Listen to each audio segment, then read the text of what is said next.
I know it's been a while since my last video. Sorry about that. A lot has happened, both personally and globally. And in the middle of it all, I've been trying to figure out my creative voice. Easier said than done in the middle of constant global crisis. I found myself fairly demotivated after my last video. I put in a lot of time and effort, but ended up having very few views overall. I felt devastated, like what I was doing had no real value. I sat with that for a long time. I realized that I was letting the value of my art be defined by how other people felt about it, instead of how I feel about what I create. So I've decided to take a different approach to creating videos, an approach that centers what I want out of art, specifically the ability to touch every part of my craft.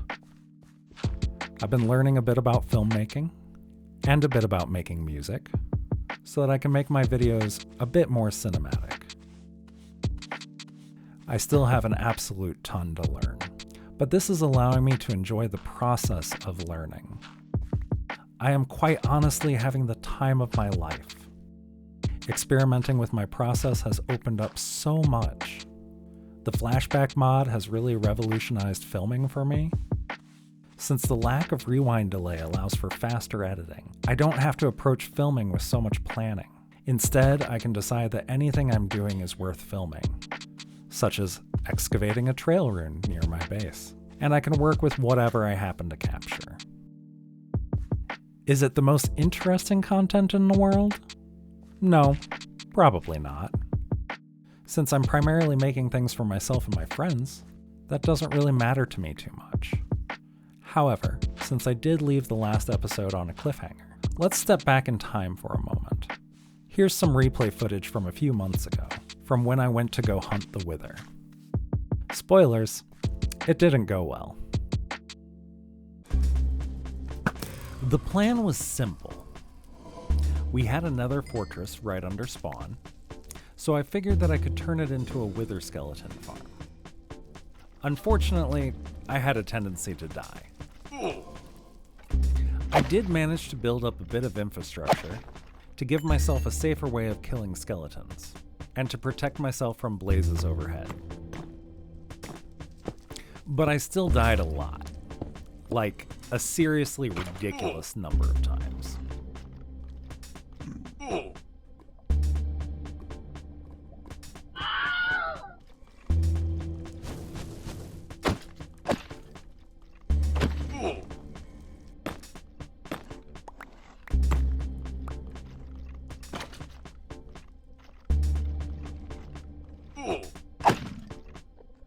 Eventually, I did spawn-proof enough of the fortress to get myself some wither skulls, despite not exactly completing my farm, and still dying quite a lot. I then attempted to create a wither killing chamber, but forgot some essential facts about the wither's capacity to blast through obsidian. As such, the wither blew through the back and promptly escaped into the nether. After a huge fight that destroyed parts of the nether fortress, the wither escaped into the nearby forests. I've gone hunting for it a few times since then, but was only able to get it down to half health before it eluded capture. Now it lurks somewhere in the forest, waiting for the unsuspecting adventurer, while otherwise living its best life. Oh well, that's a problem to deal with later. So, what have I been up to since my little misadventure? Quite a bit, honestly. Even though I took a pause in creating videos to pursue other things, I yearned too much for the mines to put Minecraft down for long. Ash and I finished creating a little community center at spawn for people to share spare materials with one another. It honestly doesn't get used too much for that particular purpose these days, but it serves as a neat entrance to my underground starter base and my first farm.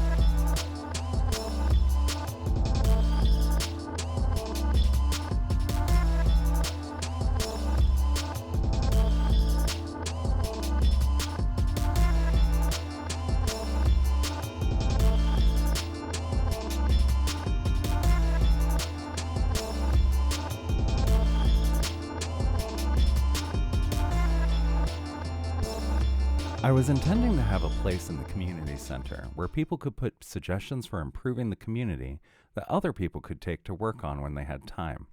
However, Jordan created a gorgeous gazebo with a job board in it first.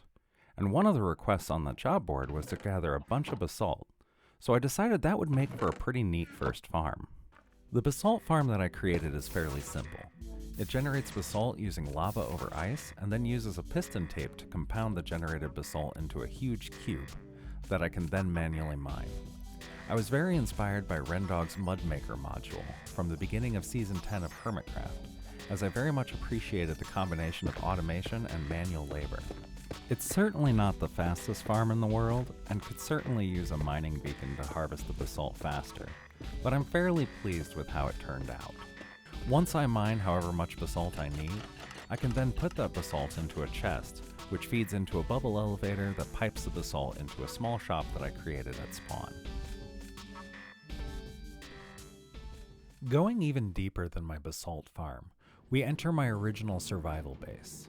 When I'm first getting set up in a Minecraft world, I have a tendency to build my bases in the depths of the earth while I gather materials and figure out what sort of base I actually want to build. As such, this particular starter base isn't anything too special. I have a couple of basic farms for bamboo, sugarcane, and lava, a super smelter, and my nether portal, which connects to a portal just outside of the nether fortress under spawn. The one downside to having my starter base so deep in the ground is just how far it puts me away from everybody else. The railway to spawn was my first attempt at solving this problem, making it significantly more convenient to access the surface and return to my base.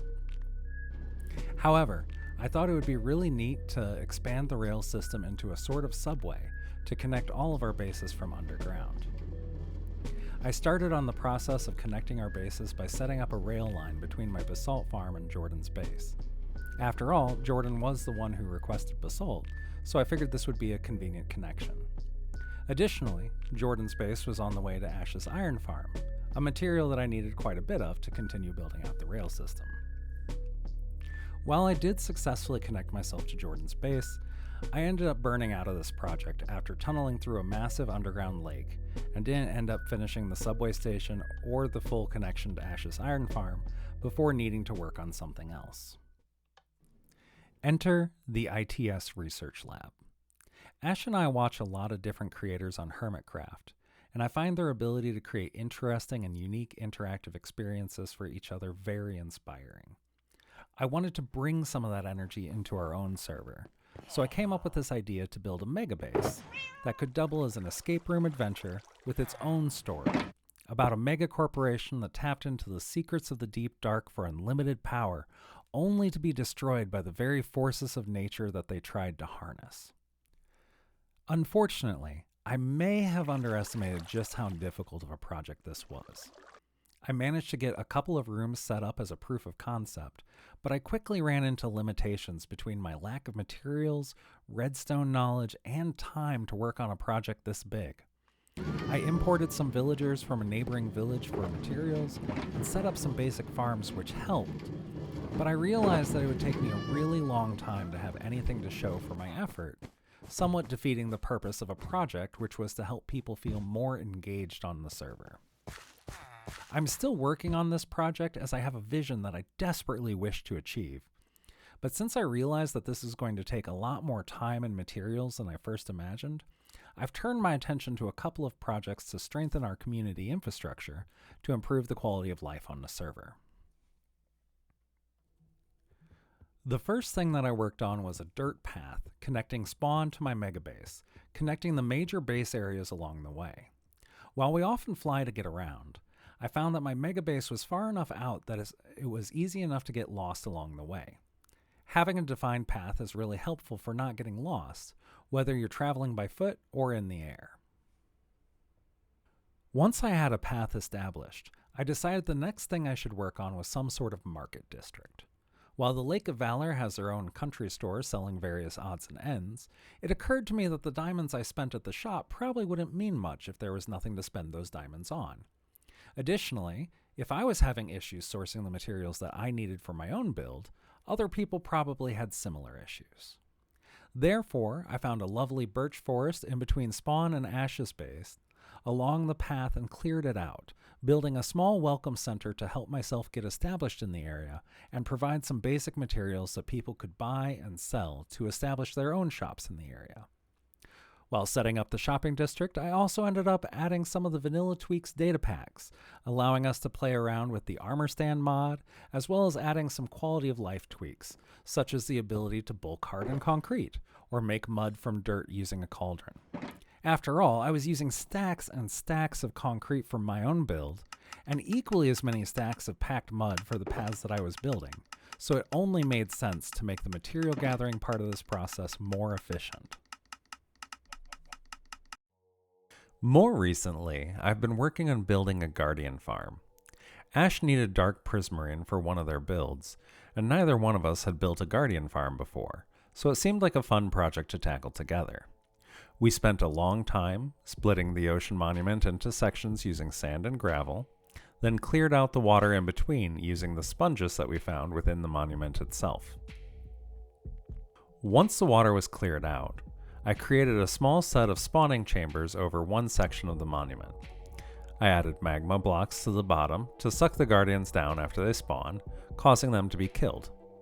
Under the spawning chamber, I added a collection system using a hopper minecart to pick up all of the drops from the guardians and place them in a barrel underneath. You have to be a certain distance away for guardians to spawn, of course. Rather than have a typical one-block AFK platform, I thought it'd be rather cool to build up more of a structure so that you could hang out and do other things while the farm was running. I've started with a few functional rooms, a place to sleep, a storage room, and a smeltery, but I'm continuing to build out the facility regularly. Currently, I'm working on building a creeper farm and a large sugarcane farm. This ocean monument is a decent distance away from my other build sites, making travel to and from fairly inconvenient. Having flight rockets produced while running the farm would allow me to travel back and forth much easier. In the same vein, I also discovered a ruined nether portal near the ocean monument and restored it, allowing me to plot a path through the nether all the way back to the shopping district. I've also started making decorative additions to the Guardian farm, as I'd like to turn this farm into a themed build that fits with my other structures. Perhaps something that looks a bit like a cross between an offshore oil rig and an ocean research facility. As I've been doing that, I've also been taking little clips and flashback that I can set to music and put on YouTube without all the effort of making a full episode at once, while also giving me clips that I can use for a future episode. It seems like y'all have been enjoying these teaser clips. I'm really glad. I plan to continue putting them out as part of my episode making process, even if I'm determined to not have so many months lapse between episodes if I can help it. While I'm still experimenting with my process, I do feel like I'm getting a better handle on things. In the process of making this video, and especially over the last month, I feel that I have gotten so much better at filming and editing using flashback and making music using Ableton Live. I'm no longer nearly as intimidated by the thought of putting together enough content to make an episode.